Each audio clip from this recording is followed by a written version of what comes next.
Hello दोस्तों, नमस्कार दोस्तों। दोस्तों, एक विष्णु भगवान जी की कहानी है।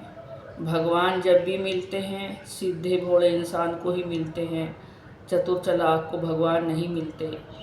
एक लड़की थी 16-17 साल की, वो मंदबुद्धि थी।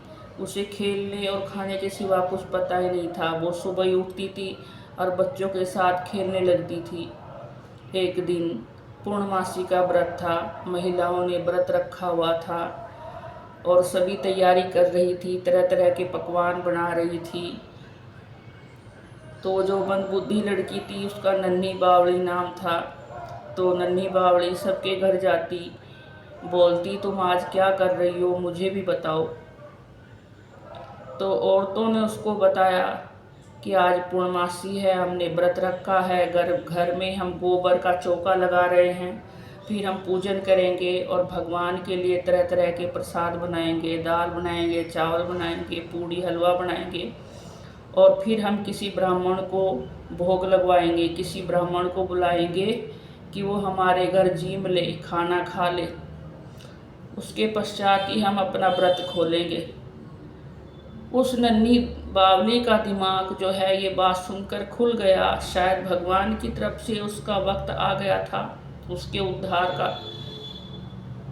वो भी भागी अपने घर जाती है और फटाफट नहाती है और नहाती है, फिर चूल्हा जला लेती है, दाल बनाती है, दाल को चक्कर देख लेती है कैसी बनी है। चावल बनाती है तो उसका मांड पीकर देख लेती है कैसा बना है।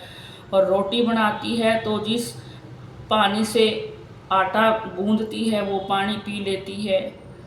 और उसके पश्चात वो दाल चावल रोटी बनाकर बैठ जाती है और पंडित को बोलकर आती है कि पंडित जी मेरे घर भी आओ, मैंने व्रत रखा है, मेरे घर भी खाना खाओ। जब आप खाना खा लोगे तो मैं व्रत खोल लूँगी। सुबह से शाम हो जाती है, उस बेचारी के घर कोई नहीं आता। बाकी सबके घर ब्राह्मण आकर जीम लेते हैं। भगवान ने कहा एक यही है जिसने सच्चे दिल से व्रत रखा है, मुझे इसके घर चलना चाहिए। ये बेचारी आस लगाए बैठी है। भगवान जी जो हैं एक साधु का भेष बना लेते हैं और उसके घर आते हैं, बोलते हैं बच्चा भूख लगी है, कुछ खिलाओगे?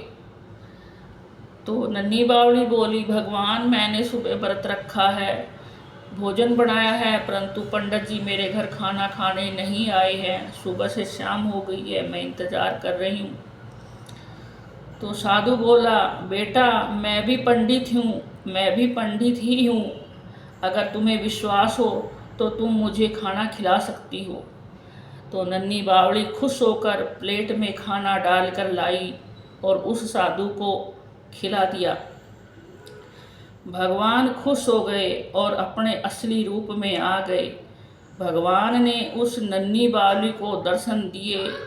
ऊंचे लंबे सुंदर 4 भुजा वाले मुकुटधारी, गले में हार और उनके मुख पर तेज और बहुत सुंदर। नन्ही बावली देखकर गदगद हो गई, प्रसन्न हो गई, भगवान के चरण पकड़ लिए। भगवान कहने लगे नन्ही बावली चलो तुम्हारा वक्त आ गया है, विमान में बैठ जाओ। वो बेचारी सीधे दिमाग की फिर कहने लगी भगवान मैं अकेली नहीं जाती, जो भी मेरे दोस्त हैं, मेरी सखी सहेली हैं, मैं उन सबको बुलाकर लाती हूँ, तभी मैं आपके साथ चलूँगी। भगवान कहने लगे ठीक है। नन्ही बावली सबके घर जाती है कि चलो मुझे भगवान लेने आए हैं, बहुत सुंदर विमान है, चलो मुझे भगवान लेने आए हैं, बहुत सुंदर विमान है, तुम भी मेरे साथ चलो, मैं अकेली नहीं जाऊंगी। सब उसको दुरकारते हैं कि हमने सुबह से व्रत रखा है, इतना सुंदर भोजन बनाया है, इतना सुंदर पूजन किया है, भगवान को याद किया है, ब्राह्मण को भोग लगाया है, हमारे घर तो भगवान आए नहीं और तुझ पागल को भगवान मिल गए हैं, जा जा तू जा, ऐसे कह के उसको भगा दिया। भगवान कहने लगे आ गए तेरे साथी। नन्ही बावली उदास होकर कहने लगी नहीं भगवान मेरे साथ तो कोई भी नहीं आया। तो फिर भगवान कहने लगे बेटा बैठो विमान में। नन्ही बावली विमान में बैठ गई और भगवान ने अपना विमान उड़ा दिया। आकाश में उड़ते जा रहे हैं। जब आकाश में उड़ते जा रहे हैं तो सभी मुंह उठाकर देख रहे हैं। वो जा रही है नन्ही बावली, देखो वो जा रही है नन्ही बावली। वो सच ही कहती थी कि मुझे भगवान लेने आए हैं, पर हमने विश्वास नहीं किया।